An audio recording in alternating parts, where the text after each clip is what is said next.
आज की कहानी है प्यार के दो रंग। गांव की गुमसुम सी सड़कों पर सुबह की हल्की ठंडक और ताजगी छाई हुई थी।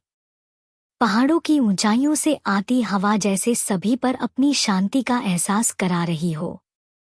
अनिका, जो शहरी जीवन की भागदौड़ और चकाचौंध से थककर अपने दादाजी के पास गांव आई थी, इस शांति को महसूस कर रही थी। उसकी जिंदगी में बहुत कुछ बदल चुका था। उसके दिल में खालीपन था और उसके आसपास की दुनिया में भी कुछ खो सा गया था। यह छुट्टियां उसे शांति की तलाश में थी। एक सुबह जब वह अपनी दादाजी के बागीचे में गुलाब के फूलों को पानी दे रही थी, उसने पास के खेतों में एक लड़के को देखा। वह लड़का खेतों में काम करता हुआ नजर आ रहा था, एकदम सामान्य और बिना किसी दिखावे के। उसके हाथों में कुदाल और चेहरे पर हल्की मुस्कान थी। उसकी आंखों में एक गहरी सी उम्मीद और आत्मविश्वास था, जैसे वह अपनी मेहनत में पूरी तरह से संतुष्ट हो। उसकी आंखों की चमक और आत्मविश्वास ने अनिका का ध्यान खींच लिया। अनिका ने धीरे धीरे कदम बढ़ाए और उस लड़के के पास पहुंची।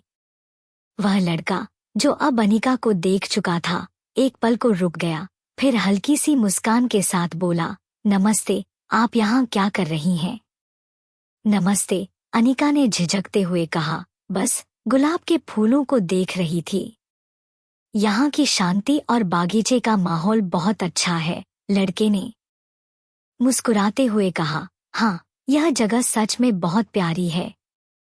मैं आर्यन हूँ, इस गांव का ही रहने वाला। आप यहाँ नहीं हैं? जी, मेरा नाम अनिका है। मैं शहर से आई हूँ, कुछ दिनों के लिए अपने दादाजी के पास रहने, अनिका ने कहा। आर्यन ने फिर कहा, आपका शहर कैसा है?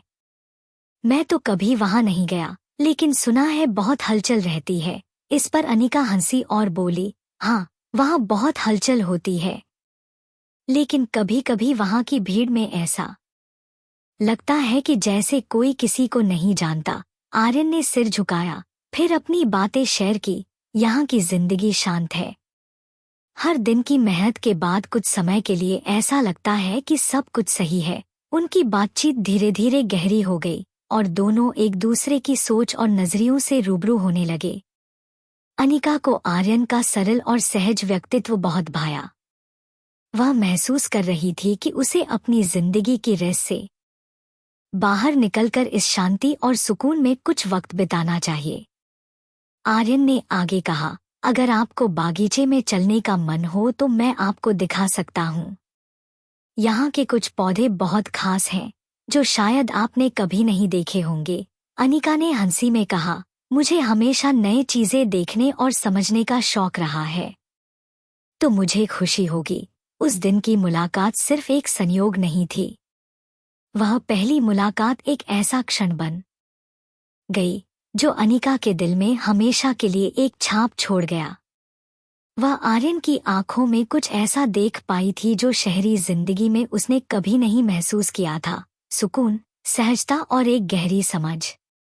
उनकी मुलाकात का यह अक्स धीरे धीरे अनिका के दिल में घर करने लगा था। आर्यन की बेफिक्र मुस्कान और उसकी सरलता ने अनिका के जीवन को जैसे कुछ और रंग दे दिए थे। वह समझने लगी थी कि यह जगह, यह शांत माहौल उसे कितनी जरूरत थी।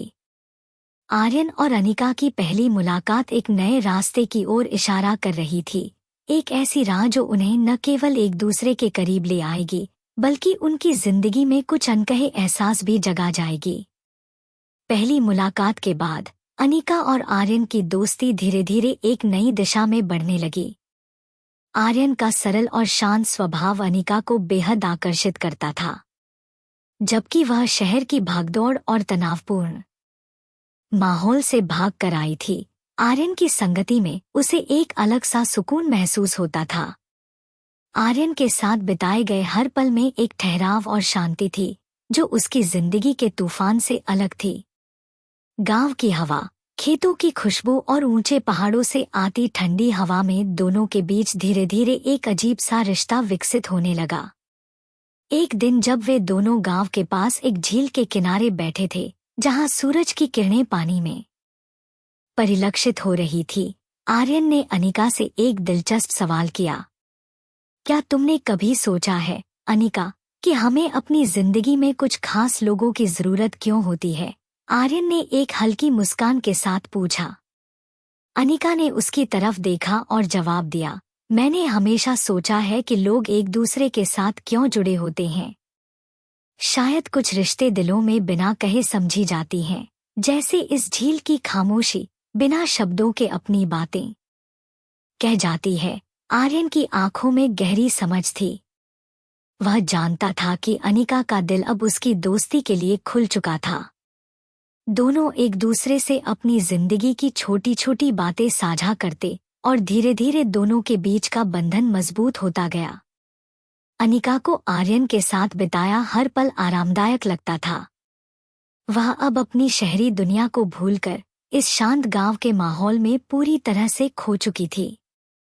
एक शाम जब वे दोनों खेतों में काम कर रहे थे, अनिका ने आर्यन से कहा, तुम्हारा तरीका हमेशा इतना साधारण और साफ क्यों होता है? तुम्हें कभी गुस्सा नहीं आता, कभी परेशान नहीं होते? आर्यन ने हल्की सी हंसी के साथ जवाब दिया, गुस्सा आता है, लेकिन कभी ऐसा नहीं लगता कि वह किसी चीज को बदल सकता है। जिंदगी में कोई बात स्थिर नहीं होती। वैसे भी यह जगह और यह लोग हमें सिखाते हैं कि हर चीज को समय और शांति से देखो। अनिका उसके शब्दों पर सोचने लगी। आर्यन की यह बात उसके दिल में गहरे तक बैठ गई। उसने महसूस किया कि आर्यन की साधारणता में एक गहरी ताकत छुपी हुई थी, जो उसे अपनी जिंदगी को नए तरीके से देखने की प्रेरणा देती थी। दूसरे दिन जब वे झील के पास बैठे थे, तो अनिका ने आर्यन से कहा, कभी लगता है कि कुछ रिश्ते हमें बिना किसी वादा या इरादे के मिलते हैं और फिर वह हमारे दिल में छाप छोड़ जाते हैं। आर्यन ने चुपचाप उसकी बात सुनी और फिर बिना कुछ कहे सिर हिलाया। वह जानता था कि अनिका अब उसे और उसकी दोस्ती को कहीं अधिक गहराई से समझने लगी थी। धीरे धीरे उनकी दोस्ती एक ठहरी हुई झील की तरह बन गई थी। दोनों के बीच का रिश्ता भी वैसा ही शांत और गहरा हो गया था। एक दूसरे के बिना कोई भी पल अधूरा सा लगता था। न कोई शब्द था, न कोई वादा, लेकिन दोनों की आंखों में एक अनकहा समझ था जो उनके रिश्ते को और भी मजबूत बना रहा था। अनिका और आर्यन की दोस्ती अब एक नई ऊंचाई पर पहुंच चुकी थी। उनका रिश्ता उस झील की तरह था जो शांत दिखाई देती थी, लेकिन इसके भीतर गहरे रहस्य और भावनाओं का संसार छुपा हुआ था। दोनों के दिलों में एक दूसरे के लिए स्थान था जो शब्दों से परे था। इस अध्याय ने यह साबित कर दिया कि कुछ रिश्ते बिना किसी वजह के बनते हैं, लेकिन जब वे बन जाते हैं तो वे कभी नहीं टूटते और भी मजबूत बना रहा था। अनिका और आर्यन की दोस्ती अब एक नई ऊंचाई पर पहुंच चुकी थी। उनका रिश्ता उस झील की तरह था जो शांत दिखाई देती थी, लेकिन इसके भीतर गहरे रहस्य और भावनाओं का संसार छुपा हुआ था। दोनों के दिलों में एक दूसरे के लिए स्थान था जो शब्दों से परे था। इस अध्याय ने यह साबित कर दिया कि कुछ रिश्ते बिना किसी वजह के बनते हैं, लेकिन जब वे बन जाते हैं तो वे कभी नहीं टूटते। समय जैसे धीरे धीरे आगे बढ़ रहा था और साथ ही अनिका और आर्यन की दोस्ती भी नई ऊंचाइयों तक पहुंच चुकी थी। गांव की ठंडी हवा, हरियाली और शांत वातावरण ने उनके रिश्ते को एक अनदेखी गहराई दी थी। दोनों के बीच अब कोई औपचारिकता नहीं थी, सिर्फ एक सहजता थी जो बिना शब्दों के सब कुछ कह देती थी। वे एक दूसरे से बिना कहे बहुत कुछ समझने लगे थे और इस समझ का एक अलग ही रंग था जो धीरे धीरे उनके दिलों में गहराता जा रहा था। एक दिन जब वे गांव के पास एक पुराने किले के खंडहर में घूमने गए थे, आर्यन ने अनिका से कहा, तुम्हारे साथ वक्त बिताने का अब कोई दूसरा तरीका नहीं दिखता। तुमसे मिलने के बाद से लगता है जैसे सब कुछ ठीक है, जैसे यह दुनिया थोड़ी सी धीमी हो गई हो।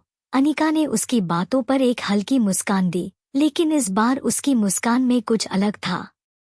वह पहले की तरह न सिर्फ आर्यन की बातों का मजाक नहीं उड़ा रही थी, बल्कि उसे गहराई से महसूस कर रही थी। आर्यन की आंखों में एक अजीब सी चमक थी, एक ऐसी चमक जो अनिका को अब अपनी तरफ खींच रही थी। तुम भी बहुत अजीब हो, आर्यन, अनिका ने कहा। तुमसे मिलकर लगता है जैसे मुझे इस गांव और इस जगह की हर बात समझ में आने लगी है। शायद यह शांति और यह दोस्ती ही वह चीज थी जो मुझे हमेशा से चाहिए थी। आर्यन चुप रहा, लेकिन उसकी आंखों में अनिका के लिए कुछ और ही बातें थीं। वह जानता था कि वह अब केवल दोस्त नहीं रहा था, बल्कि उसके लिए कुछ और भी बन चुका था। उसका दिल अब अनिका के लिए एक अलग ही एहसास को महसूस कर रहा था। वह यह समझ चुका था कि दोस्ती से कहीं बढ़कर कुछ था जो अब उसके दिल में घर कर चुका था। अगली शाम जब वे झील के किनारे बैठे थे, आर्यन ने अचानक अनिका से कहा, क्या तुमने कभी सोचा है कि कभी कभी हमें अपनी जिंदगी में एक ऐसा साथी मिल जाता है जिसके साथ हमें किसी भी बात को लेकर कोई डर या संकोच नहीं होता। अनिका चुपचाप उसकी बातों को सुन रही थी। वह आर्यन के सवालों में एक गहरी सच्चाई महसूस कर रही थी। यह सिर्फ दोस्ती नहीं थी, कुछ और था। उसकी नजरों में एक नया रंग था जो पहले कभी नहीं था। वह खुद भी समझ नहीं पा रही थी कि यह बदलाव किस दिशा में जा रहा था, लेकिन उसके दिल में एक हलचल जरूर थी। आर्यन, तुम सही कहते हो, अनिका ने धीरे से कहा। कभी कभी ऐसा लगता है कि हम उन चीजों को पहचानते हैं जो हमें बिना किसी कोशिश के मिल जाती हैं। हमारी दोस्ती भी अब वैसे ही लगने लगी है। आर्यन की आंखों में चमक और बढ़ गई। उसने अनिका की आंखों में देखा और महसूस किया कि वह अब उसे उसी तरह महसूस कर रही थी जैसे वह महसूस कर रहा था। उनके बीच का रिश्ता अब सिर्फ दोस्ती तक सीमित नहीं था, बल्कि वह एक नई शुरुआत की ओर बढ़ रहा था, एक ऐसा रास्ता जो दोनों के दिलों को एक दूसरे के करीब लाता था। कुछ देर तक दोनों चुप रहे, लेकिन अब चुप्पी में कोई अजनबीपन नहीं था। वह दोनों अपने अपने दिलों की बातों को समझने लगे थे। वह जो शब्दों में नहीं कह सकते थे, वह उनके दिलों में एक अलग तरह से गूंज रहा था। आर्यन ने फिर धीरे से कहा, क्या तुमने कभी सोचा है, अनिका, कि यह दोस्ती अब शायद कुछ और बन चुकी है? अनिका की आंखों में हल्की सी शर्मिंदगी थी, लेकिन साथ ही एक मुस्कान भी थी, जैसे उसने खुद भी इस एहसास को पहचान लिया था। वह आर्यन की ओर देखती हुई बोली, हो सकता है, आर्यन, हो सकता है कि हम दोनों अब इस रिश्ते को कुछ नए रंगों में महसूस करने लगे हैं। इस पल ने दोनों के दिलों में एक नई उम्मीद और एहसास का रंग भर दिया। अब यह दोस्ती से कहीं बढ़कर कुछ था। यह एक एहसास था जो दोनों के दिलों में धीरे धीरे अपने आकार को ले रहा था और जिसे शब्दों में कहना मुश्किल था। यह वह रंग था जिसे दोनों ने अब अपनी जिंदगी में महसूस किया था और जिसके बारे में वे दोनों चुपचाप लेकिन एक दूसरे से जानते थे। इस तरह उनकी दोस्ती अब एक नए मोड़ पर पहुंच चुकी थी। अब यह दोस्ती नहीं, बल्कि एक खूबसूरत मोहब्बत की शुरुआत थी जो दोनों के दिलों के सबसे गहरे हिस्सों में पनप रही थी। Thank you for watching. Please like, subscribe and share.